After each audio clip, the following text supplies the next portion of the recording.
morning, everyone. I'm actually a Bryophyte recorder for the British Biological Society for Glamorgan, and I'm also the vascular plant recorder for the Botanical Society of Britain and Ireland for the western half of Glamorgan. And I focused purely on bryophytes today because the data sets for bryophytes and vascular plants are completely different. Vascular plants got a long history of recording, and there are so many duplicate data entries, not just duplicates, there's triplicates, there's 4 or 5 entries of the same record very often. It's a really, really messy database. The bryophytes, because there are so fewer people operating and recording bryophytes, are a much cleaner data set. So this hopefully give you a nice overview of how enjoyable bryophyte recording is as a relatively small group of organisms. So anyway, I excuse the alliteration. I come up with a quick, snappy title. But basically, recorders do collect, collaborate, collate, and circulate information. So right button. No? Sorry. The enter button.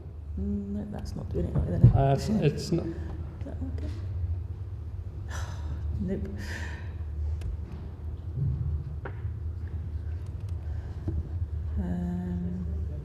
Sorry, excuse me. That's all right. Oh, it's moved? Brilliant. So which button do I press? I think it did that one work? I'll just press on the pictures in the left. Okay.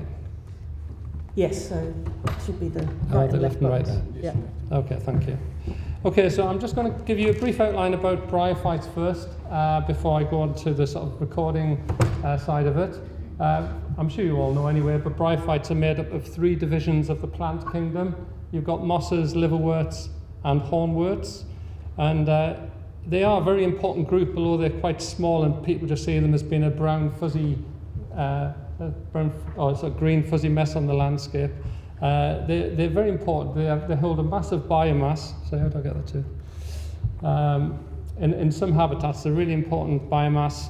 They're a really important part of a lot of plant communities.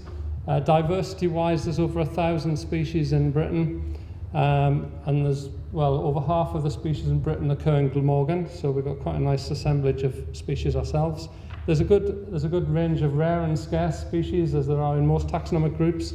The challenge to identify, which I find quite appealing, but probably most of all aesthetically, they're beautiful little organisms once you start looking at them under the microscope or through a hand lens.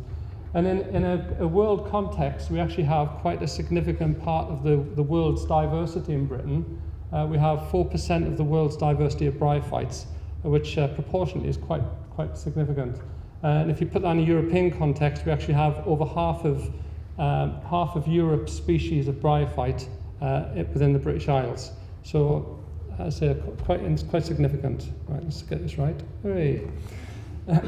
So yeah, my interest in bryophytes really came about. I do ecological surveys, and I'd go to a woodland site or a bog, and because I didn't know my bryophytes, I didn't really feel I was doing those sites justice in terms of providing people with a report of what was actually there. Because as I say, if you go into a woodland like this, bryophytes, they say you can't see the trees for the wood. In the west of Britain, you can't see the trees for the mosses because they really do cover everything. So this is a sort of a really beautiful woodland ravine up in South Wales, and everything is just covered with this green fuzzy carpet, and it's been a real sort of pleasure to learn what these species are. And the same applies when you go into boggy habitats. A really significant part of the biomass is made up of sphagnum mosses. But Sam Bosanquet took me out onto the cliffs of Rosilly Down in 2011, and he showed me species such as Vicia leveri, very sort of rare species, and a whole host of other associated species, and really got me interested in bryophytes. And I started looking at them in a more detailed way. And with the late passing of Roy Perry, I was asked if I would become the county recorder, because there really weren't any other bryophyte people in Glamorgan. And my interest has sort of taken over from there, really. They're not just all brown-green things. There's a whole range of different colour forms, shapes, And the more you look into most taxonomic groups, the more you learn, the more you really do appreciate how wonderful these things are. So if we look at rare and scarce species in my county of Glamorgan, we've got 7 nationally rare species, 60 nationally scarce, and with the addition of 92 taxa that are county rare or 70 that are county scarce, Bryophytes are a really good tool for giving a site sort of an assessment. The more data you collect, the more you can make comparisons. The collection of records has been done. We're coming on to the 4 C's now. So the first of the C's is collection. We've got 4 general methods of collection: ad hoc records and site surveys, which are historically the data that I inherited as county recorder. There was actually almost no square bashing done whatsoever. So we had lots of data for the honeypot sites and a few other places of interest. So it was a challenge really to start square bashing. And we don't have very many field meetings because there aren't many of us. So these are the main collaborators. There's actually, including myself, there's 7 people who are sort of key recorders in the county. So there's only one true expert amongst us. The chap kneeling down in the foreground is Sam Bosenket, who is, he works for NRW. He's the lower plant specialist, and he's the go-to man for everything whenever we get stuck. So Sam's been brilliant in supporting the group. You've got Peter Sturgis, who's like myself. He's a consultant ecologist above Sam, who he knows a lot about, well, most of them know lots about other things as well, but Peter's very good on fungi as well as vascular plants, etc. Kaz Wilkinson is NRW's one of the plant monitoring team. The chap with the white hair is Charles Hipkin, who was one of my university lecturers at Swansea University. He and his wife Hilary have done an amazing amount of recording in Neath Talbot. And George Tordoff, he works for Butterfly Conservation. He's got many strings in his bow. And I'm actually going to pass the recordership on to George very shortly, because basically we've really worked the west of the county very thoroughly, and George is going to take over the reins for trying to get the eastern half of the county covered. So collation is done through MapMate primarily. MapMate is fantastic. As I used to be the moth recorder and butterfly recorder before I moved on to the plant side of things. And I've sort of evolved with MapMate. It's just so easy to enter lots and lots of data very, very quickly. It produces lots of pretty maps, and obviously it's transparent these days with all the recording systems. So that's my my weapon of choice for handling data. So unlike the very complicated data we've just seen, with Bryophytes, it's a very simple system. I'm the MapMate hub for Bryophytes, so I get records via other MapMate users. As you can see, there aren't too many of them for Bryophytes.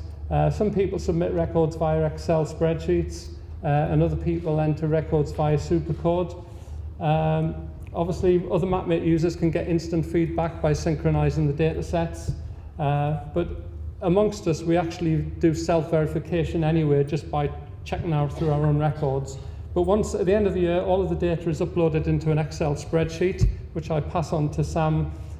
He goes through it, does a verification check, and then once he's happy, I then pass it on to the British Biological Society's database, goes through another verification process before it's sent on to the NBN. And I say I've been involved in other various recording groups, and I think the Bryophyte data set is very, very clean compared to some I've worked on. Circulation, so circulation of data is obviously done as well as through the NBN, etc. It's through a blog we have. We've got the South Wales Bryophyte blog, which obviously extends to other vice counties. And it's a great outlet for telling people what you found, what's coming into, not into bloom with Bryophytes, but what's growing. And it's a great resource to try and enthuse other Bryophyte recorders. And obviously you can provide little updates with various bits of information. So at the end of the year, I provide an update on the total amount of records we have. So this shows basically 80% of our data holdings, which is actually just around about, I think it's just coming up to, or just gone over 100,000 records, which isn't a massive data set, but it's not too shabby. 80% of the data for Bryophytes on MapMate has been produced in the last 10 years. I say most of the other people who work at the county pretty much did ad hoc recording, and that is pretty much square bashing. So there's lots and lots of species, records of common species in that total. The 2017 figure is getting close to 10,000, which is our sort of annual return. And this is a tetrad update map that I produce as well as regularly as I can. It basically shows data coverage within the county. As you can see, the west of the county has been pretty well worked now, but there are still big gaps in the county, and there's lots of tetrads where we still have 0 in the square, which for someone who just enjoys going out recording new areas, it's great to go to a new tetrad and know that no one has ever recorded anything in that tetrad. And there's still that opportunity in Glamorgan, thankfully. It'll almost be a sad day when all the squares are coloured in, but it's enjoyable going into new ones all the same. And I'm just going to finish off with 2 photographs of bryophytes just to try and amaze you as to how wonderful they are.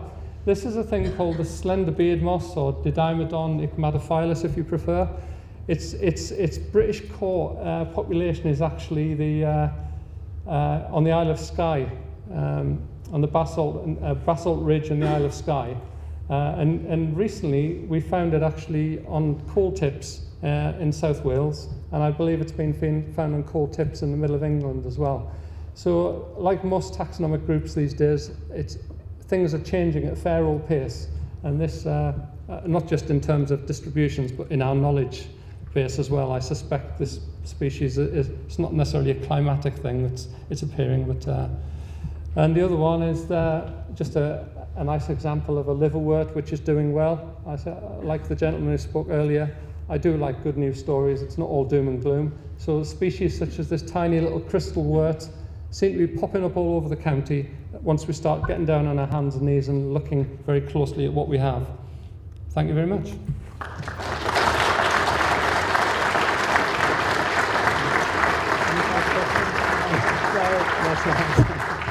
Thank you, Mo.